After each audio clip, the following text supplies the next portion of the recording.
warahmatullahi wabarakatuh. Alhamdulillah, tidak pernah berhenti lisan kita memuji Sang Pencipta Allah. Sebagai seorang muslim kita sangat yakin bahwasanya yang telah menyiapkan makanan kita, minuman kita, pakaian, udara, air, batu, apa saja yang akhirnya roda kehidupan ini bisa berjalan ialah Allah. Kalimat la ilaha illallah bukti dari semua itu. Tidak ada Tuhan, pencipta, pemilik, penguasa, semua yang di langit, semua yang di bumi, semua yang di kedalaman lautan kecuali Allah. Dan kita yakini, kita jalankan dalam kehidupan kita sehari-hari kalimat ini dan kita hidup dan mati di atasnya. Allah sebagai pencipta telah menyiapkan semua fasilitas itu dan menyuruh kita untuk menikmati dan juga berterima kasih kepadanya. Bahasa agama kita, terima kasih ini syukur. Siapa yang bersyukur dengan menikmati semua fasilitas tersebut, maka Allah akan tambah untuknya. Dan kalimat syukur ini Allah rangkumkan di satu kalimat yang mudah untuk diucapkan, yaitu Alhamdulillah. Maka jadilah orang yang selalu membasahi dari bibirnya dengan kalimat ini. Selanjutnya kita panjatkan salam hormat kita kepada utusan Sang Pencipta Allah, yaitu Nabi besar Muhammad sallallahu alaihi wasallam, yang telah membawa kepada kita hukum halal haramnya Allah sehingga kita punya panduan hidup. Dan tentu dengan harapan mengejar janji Allah, satu kali ucapan salam hormat ini dibalas oleh Allah dengan 10 kali tambahan rahmat. Melanjutkan bedah buku kita, Kiat-Kiat Hijrah dari kemaksiatan dan istiqamah dalam ketaatan. Bukan ditulis oleh Muhammad bin Abdullah Ad-Duwaish.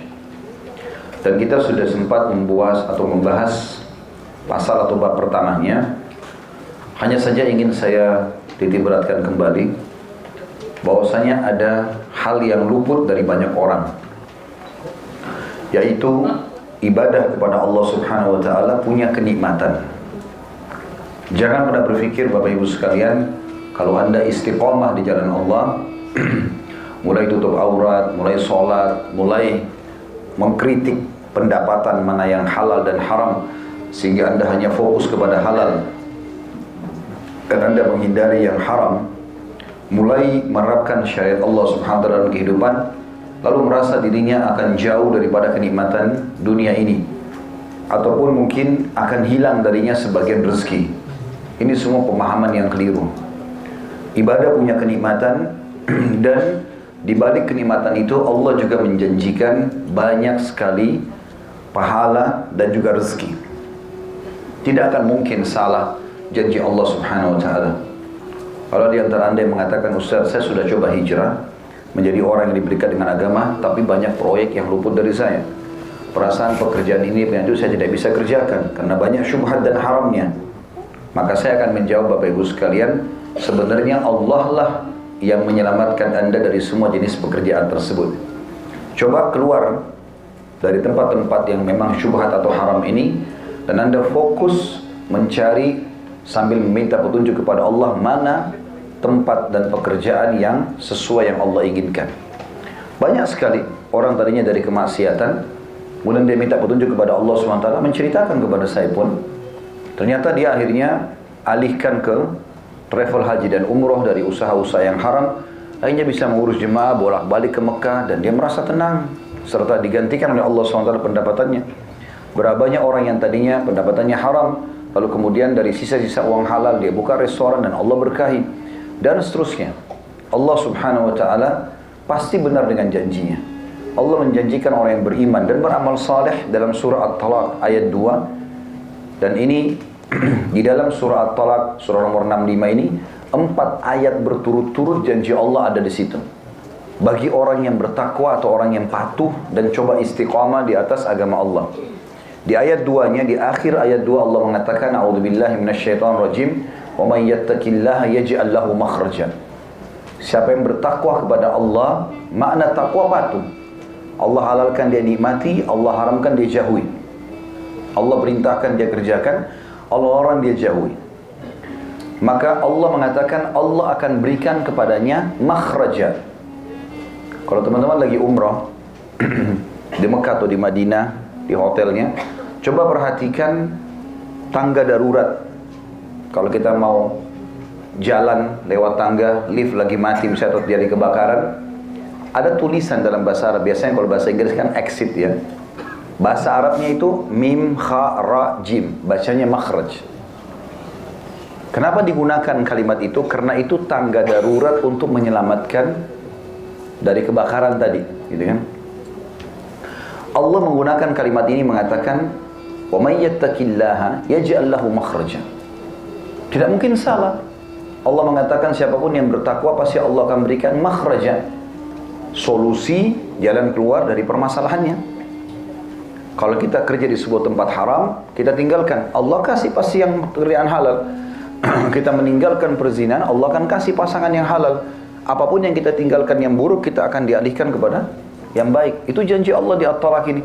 Dan ini diyakini oleh ribuan bahkan miliaran manusia, orang-orang beriman dari zaman Nabi SAW sampai menjelang hari kiamat nanti. Makhraj juga ini bisa diterjemahkan kalau orang Arab membahasakan kalau ada orang jalan di tempat yang sempit, misalnya gang, tubuhnya nggak bisa bergerak. Kemudian tiba-tiba di ujung gang itu dia temukan sebuah lapangan luas, dia bisa lari. Transisi dari tempat sempit ini ke tempat yang lapang, itu namanya makhraj. Maka Allah gunakan kalimat ini. Wa may yattaqillaha yaj'al lahu makhraja. Pasti Allah berikan kepada dia jalan keluar. Di ayat 3, yaitu ayat 2 tadi. Ayat 3-nya, janji yang kedua, wa yarzuqhu min haitsu la yahtasib. Dan Allah sebutkan secara khusus rezeki. Dan Allah akan berikan kepadanya rezeki dari tempat yang ia tidak sangka-sangka. Nggak masuk di benaknya. Kok bisa dapat proyek ini? Kok bisa saya dapat rezeki ini? Kok bisa saya dapat panduan ini? Kok bisa saya dapat pasangan itu? Nanti akan keluar dari lisannya Bapak Ibu itu. Pada saat betul-betul kita hijrah dari keadaan yang tidak baik, baik tidak baik atau baik ini tolak ukurnya adalah pandangannya Allah ya, bukan pandangan kita. Selama itu tidak baik, maksiat kepada Allah, semua orang beriman wajib memandang itu tidak baik. Kalau dia tidak baik di mata Allah, walaupun tidak baik di mata kita, kita akan pandang itu baik. Seperti itulah. Maka otomatis Allah SWT akan berikan dia fasilitas itu. Rezeki dari tempat tidak disangka-sangka. Itu di ayat 3-nya. Di ayat 4-nya, kita cuma ambil saksi bahasan. Di akhir ayat Allah mengatakan, di ayat 4-nya, وَمَنْ يَتَّقِ yaj'al min amrihi yusra. Siapa yang bertakwa kepada Allah, Allah akan jadikan perkara-perkara urusannya yusra, mudah. Begini memahaminya, kata sebagian ulama tafsir, ayat 4 surah At-Talaq ini sangat relevan dengan ayat 2. Ayat 2 tadi kan diberikan makhraj, jalan keluar. Ayat 4 Allah bilang makhrajnya itu yusra, mudah. Contoh misal, ada orang sembuh dengan cara operasi. Tapi dari ayat ini, kalau dia betul-betul bertakwa kepada Allah, tanpa operasi dia bisa sembuh. Ayat 4 ini memastikan makhrajnya tadi, jalan keluarnya nggak sulit buat dia, yusra, mudah. Bisa dilihat di situ di Al-Qur'annya. Kalau buka aplikasi Al-Qur'an di handphonenya, baca terjemahannya. Kalimat yusra berarti Allah gampangkan atau mudahkan. Yang dimaksud di sini adalah, lihat coba ayat 2-nya. Yang makhraja. Makhraja apa Allah di situ apa terjemahannya? Jalan keluar. Lihat nggak? Ya. Jadi ini ada relevansinya, ada hubungannya satu sama yang lain. Berarti ayat 4 ini menafsirkan ayat 2. Makhraja di ayat 2, jalan keluar. Di ayat 4-nya dikatakan yusra, mudah. Saya pernah bedah sebuah buku, judulnya itu Keajaiban Sedekah dan Istighfar. Ada orang, kejadian nyata di Saudi, udah divonis sama dokter kena kanker dan dia tidak akan pernah bisa sembuh. Dia pergi ke dokter terbaik di Amerika. Dokter pun pada saat lihat kanker ini seorang laki-laki, kalau dia ini sudah nggak bisa bertahan lama, karena ini sudah melalui kemoterapi sekian lama, nggak berhasil, sampai semua rambutnya rontok, segala macam hal, ini sudah tinggal tunggu ajal saja. Intinya begitu, secara medis. Dia ceritakan kejadian, dan ini penulis bukunya itu mengangkat kisah itu, kisah nyata. Dia pulang ke Saudi untuk pamit sama keluarganya saja. Pamit sama istri anaknya, kalau saya sudah nggak bisa bertahan lama, ini adalah terapi saya yang terakhir di Amerika. Dokter memberikan vonisnya 90% meninggal. Dia tulis wasiat segala macam, dia pulang, terus dia mau dia ke bandar lagi untuk pergi. pengobatan terakhir, ikhtiar terakhirnya. Dia cerita di tengah jalan menuju ke bandara ada satu orang miskin ibu-ibu duduk di pinggir jalan. Kemudian terlintas bedak dia, kesian benar orang ini, dan mungkin ini amal saya terakhir, toh saya akan divonis meninggal dunia. Dia korek kantongnya, ditemukan 3.000 real. Mungkin kalau kita 15 juta ya. Dia ambil semuanya, ditaruh di tangannya ibu itu. Sambil dia mengatakan, saya berharap mudah-mudahan dengan ini Allah bisa sembuhin saya. Maka dia pergi ya, ke Amerika. Tiba di Amerika, begitu dari bandara tiba, dia nggak pakai ke hotel, langsung ke rumah sakit untuk terapi. Dan pada saat dan ini semua rekodnya dia, laporan dia sudah ada, reportnya sudah ada di rumah sakit. Begitu dicek kembali, ternyata semua kanker dia bersih. Dan kata itu kisah nyata, dan kata dokternya, Anda jangan permainkan kami. Anda sedang berobat kemana? Ini rumah sakit terbaik, di sini dokter terbaik. Kami vonis ini pasti nggak bisa sembuh. Kok bisa seketika sembuh? Pakai apa nih? Maka dia bilang, saya nggak buat apa-apa. Saya benar-benar pulang ke Saudi, pamit sama keluarga saya. Dan pada saat saya kembali, ini yang terjadi. Dia bilang, apakah Anda tahu hasilnya apa sekarang? Ini diperlihatkan. 0, bersih. Kayak orang tidak pernah sakit sebelumnya. Maka dia tiba-tiba konekin, dia bilang, kemungkinan besar, bukan cuma kemungkinan, kita sebagai muslim yakin, kalau sedekah itu penyebabnya. Nggak ada yang mustahil bagi Allah SWT. Ini sudah vonis mati, tapi memang ajal di tangan Allah, bisa hilang penyakit tanpa bekas. Nggak ada yang mustahil di sisi Allah Subhanahu wa Ta'ala. Ada seorang wanita dari Jerman divonis kena penyakit kanker darah, penyakit payudara, maaf, dan ini kankernya sudah stadium sekian, dan ini juga vonisnya sama. Tapi ini agak berbeda sedikit kasusnya. Dia orang Jerman muslim di sana. Terus sudah vonis dokter 2 minggu lagi umurnya. Dia bilang sama suaminya, karena mereka muslim, saya coba habiskan 2 minggu ini umur saya di Saudi saja, di Mekah. Ini sudah divonis dokter mati, dan mereka sangat yakin pasti itu akan terjadi.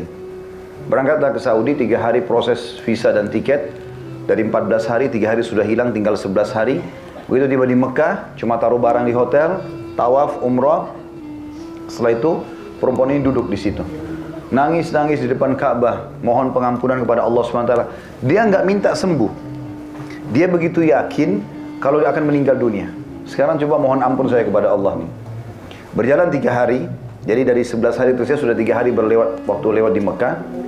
Maka ada seorang wanita, marbot masjid atau pengurus masjid itu, perempuan, pakai cadar dekati dia, terus ngobrol. Saya lihat ibu ini dalam berapa hari nangis terus. Kenapa? Ceritalah dia.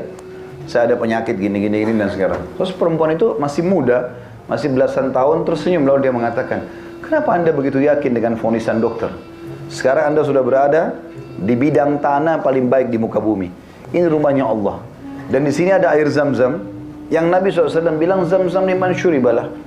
Zam-Zam sesuai dengan niat orang yang meminumnya. Coba minum, berdoa kepada Allah agar minta disembuhkan. Kata perempuan ini, saya nggak pernah terlintas untuk minta sembuh, karena saya yakin vonis dokter sudah benar gitu. Tapi karena perempuan ini bicara begitu, saya ubah niat saya. Semenjak itu, karena sekarang dari 11 hari potong 3 hari, sisanya 8 hari. Semenjak itu 5-6 hari ke depan, karena dia harus pulang menjelang waktu penentuan dokter itu. Sekitar 5-6 hari ke depan dia bilang, saya tidak buat apa-apa kecuali minum Zam-Zam. Makan apa-apa pun tidak. Sambil berdoa kepada Allah agar disembuhkan. Ringkas cerita, dia bilang saya pulang ke Jerman, langsung dari bandara ke rumah sakit, sama kasusnya. Begitu telepon dokter sudah siapin tempat operasi segala macam. Sebelum masuk ke ruang operasi dicek, ditemukan tidak sedikit pun tertinggal dari sel kanker itu. Hilang semuanya. Minum air Zam-Zam yang selama ini kita selalu, benar nggak sih? Gitu. Atau mungkin minum sedikit, simpan aja. Ada orang umroh Zam-Zam 10 tahun yang lalu, ada di rumahnya nggak pernah disentuh-sentuh. Padahal dia manfaatnya besar. Habis ya bisa beli lagi kan sebenarnya. Tapi mereka nggak paham masalah itu. Ternyata ini membuat dokter itu kaget. Dan ini kalau tidak salah satu penyebab dokter itu syahadat. Ya, dokternya dia syahadat, tadinya agama Katolik, karena melihat keajaiban ini. Dan terlalu banyak kisah-kisah yang berhubungan dengan hal-hal yang seperti ini. Jadi Allah bilang di ayat 4 At-Talaq tadi, Allah akan jadikan urusannya mudah. Di ayat 5-nya, di ayat 5 At-Talaq, tapi ini janji yang keempat, wa may yattaqillaha yukaffir anhu sayyiatihi wa yu'dhim lahu ajra. Siapa yang bertakwa kepada Allah, dia istiqamah, dia hijrah, dia coba istiqamah, Allah akan maafkan semua kesalahannya yang lalu, dan Allah akan lipat gandakan pahalanya ke depan. Jadi apapun yang dia buat akan berlipat ganda pahalanya. Ini janji luar biasa ini dari Allah SWT. Dan dalam Al-Quran tidak kurang dari 226 ayat ya, dari 6.000 ayat sekian, itu yang menjanjikan semua orang yang bertakwa kepada Allah diberikan solusi dan jalan keluar. Bahkan puncaknya untuk masuk ke dalam surga itu memang harus menjadi orang yang bertakwa. Artinya patuh kepada Allah. Allah bilang halal dia nikmati, Allah bilang haram dia jauhi. Dia istiqamah di situ. Bahasan kita masalah itu. Kiat-kiat hijrah agar bisa istiqamah dalam ketaatan kepada Allah dan meninggalkan kemaksiatan. Dalam surah Al-Imran, surah nomor 3 ayat 133, Allah sebutkan masalah yang masuk surga nanti di akhirat hanya orang yang bertakwa. A'udzubillahi minasyaitonirrajim, wasari'u ila maghfirati min rabbikum wa jannatin arduha as-samawati wal ardu iddat lil muttaqin. Al-Imran surah nomor 3 ayat 133, dan berlumba-lumbalah kalian kepada pengampunan Tuhan kalian. Udah, masa lalu yang dulu buruk sudah selesai, tutup sekarang. Mulai sisa umurmu dengan baik-baik, kata Allah. Berlumba-lumbalah pada pengampunan Tuhanmu, dan kejarlah surga yang luasnya seluas langit dan bumi, yang hanya dijanjikan untuk orang yang bertakwa.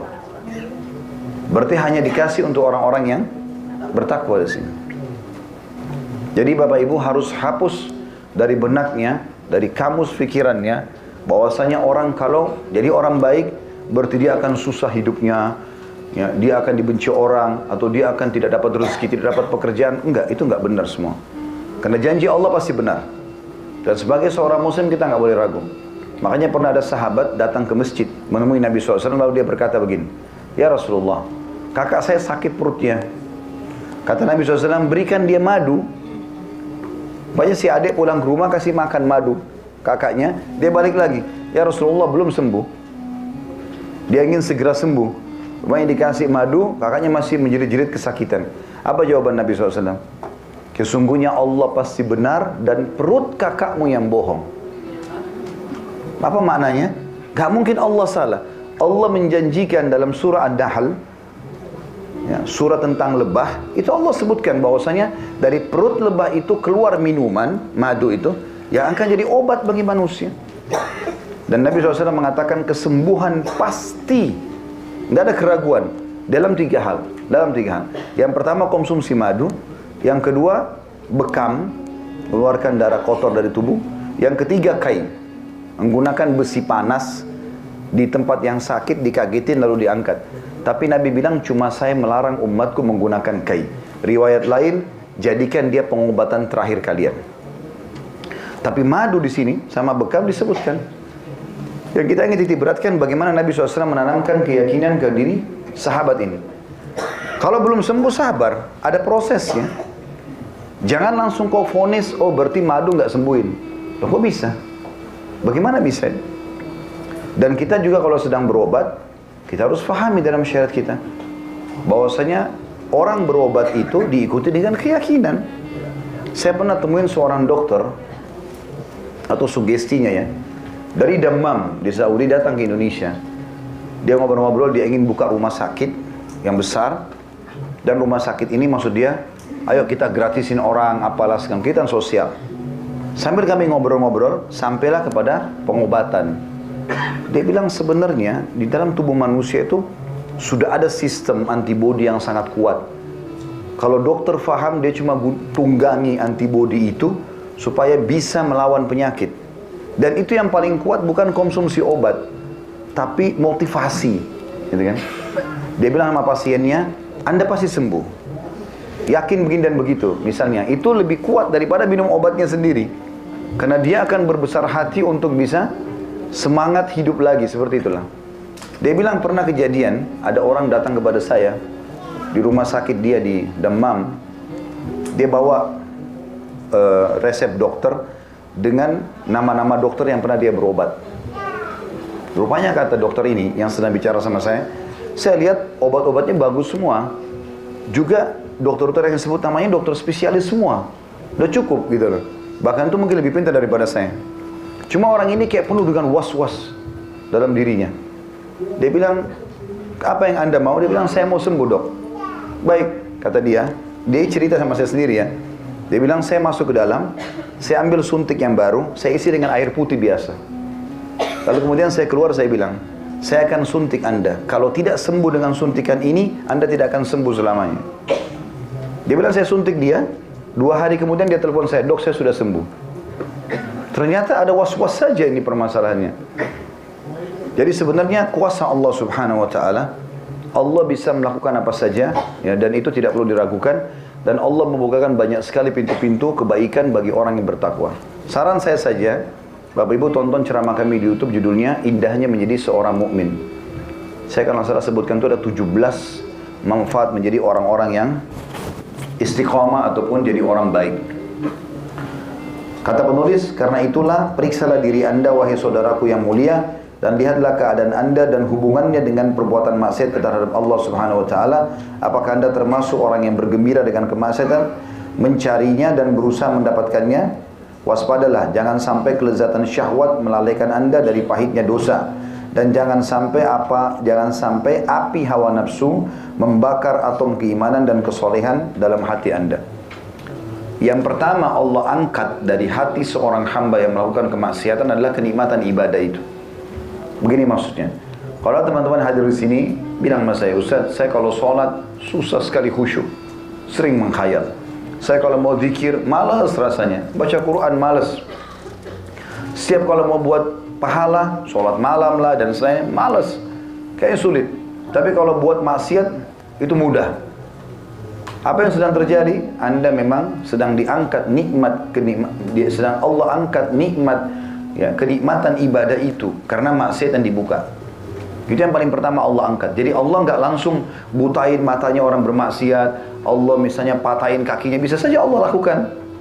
Allah buat dia keluar, ditabrak, mati, bisa saja. Tapi Allah maha penyayang dengan hamba-hambanya, Allah berikan tahapan. Cuma tahap pertama ini berat sekali. Maksudnya adalah, kalau orang buat dosa, akan diangkat kenikmatan ibadah darinya. Jadinya tidak nikmat lagi ibadah itu. Padahal sebenarnya itu nikmat yang sangat besar. Bisanya kita sujud, mohon kepada Allah, menangis, kita baca Quran rasanya nggak mau berhenti. Kalau berdoa rasanya nggak mau menutup doanya, selalu ingin komunikasi sama Tuhannya. Itu mahal sekali, dan itu yang pertama hilang kalau orang buat maksiat. Kalau Bapak Ibu merasakan ini, maka perbanyak taubat kepada Allah SWT. Dan saya katakan itu hari, saya ingatkan kembali terapinya. Coba terapkan seminggu, kalau bagus sampai sebulan ke depan. Mulai hari ini coba terapi. Semua ketaatan yang Allah sudah perintahkan, nggak usah ditambah. Seperti misalnya Bapak Ibu biasa sholat 5 waktu wajib, oke? Sholat sunnah yang Bapak Ibu mampu lakukan. Coba lakukan misalnya zikir pagi petang, oke? Misalnya baca Quran 10 ayat per hari, atau jenguk orang sakit, bakti sama orang tua. Apa yang Bapak Ibu biasa kerjakan saja, dikerjakan. Tapi sisi yang lain, Bapak Ibu lebih tahu masing-masing dosa apa yang sedang Anda lakukan, tutup kerannya. Jangan lakukan lagi dosa itu. Biarkan ketaatan ini terus naik, dan ini tertutup. Nanti di sini akan ada kehusyuannya. Akan muncul nanti perasaan nyaman sholat itu, nyaman baca Quran itu, dan seterusnya, karena dosanya sudah tertutup. Kalau ini masih dibuka dan masih berimbang, maka tidak ada kenikmatan ibadah, tidak ada kenikmatan juga berbuat dosa itu. Ya. Saya kasih contoh tuh hari kalau masih ingat. Kalau ada orang menggabungkan ini, misal dia mabuk, tapi dia juga jaga sholat. Dia mabuk jam 2 malam, jam 4 subuh azan subuh misalnya. Sambil mabuk, sambil nggak enak dia. Ini saya mau mabuk, tapi sebentar azan subuh. Jadi mabuknya nggak enak, karena dia mau gabung dua-duanya. Nggak bisa ketemu, seperti minyak sama air. Dia pakai jilbab atau pakai cadar, tapi masih mau pacaran misalnya. Atau laki-lakinya sudah mulai masuk masjid, sudah mulai baik, tapi pacaran. Dia serba salah.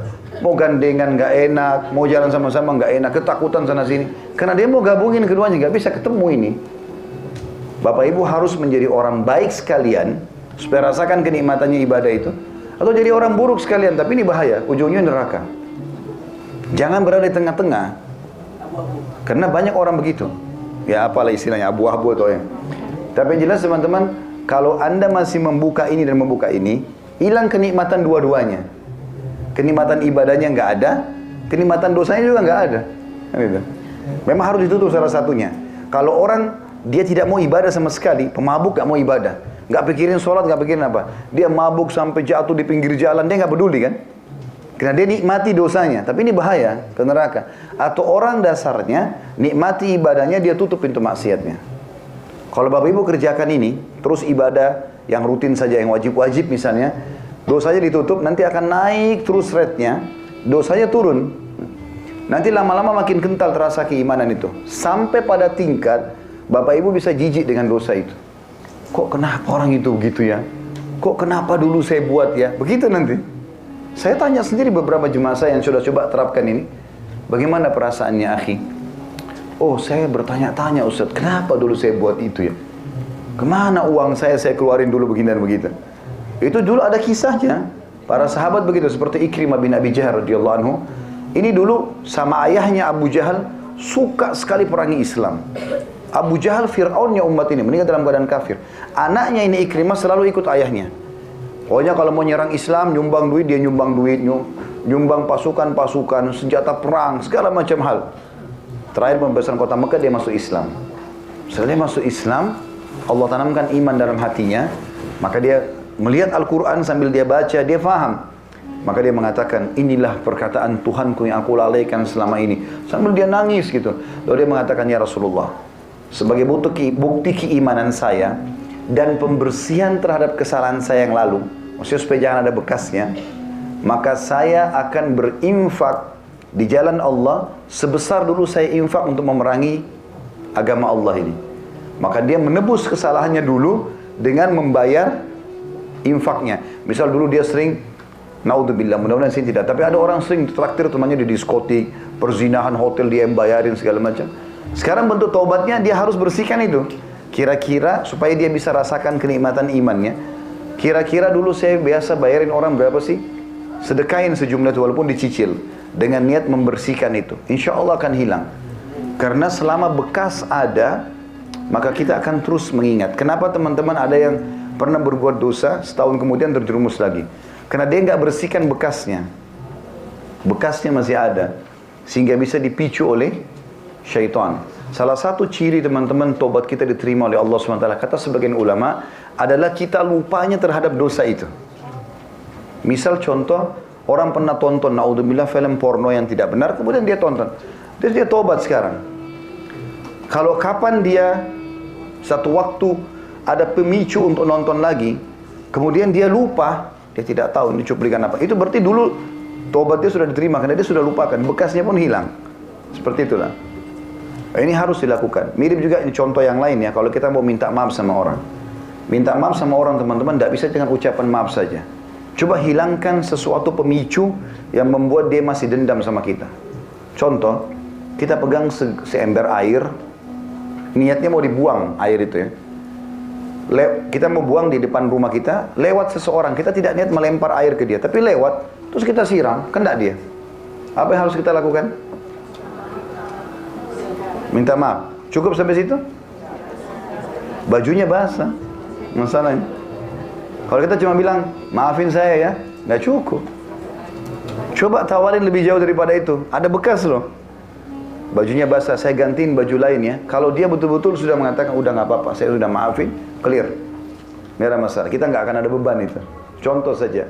Seperti itulah kurang lebih gambaran apa yang kita ingin titik beratkan ini.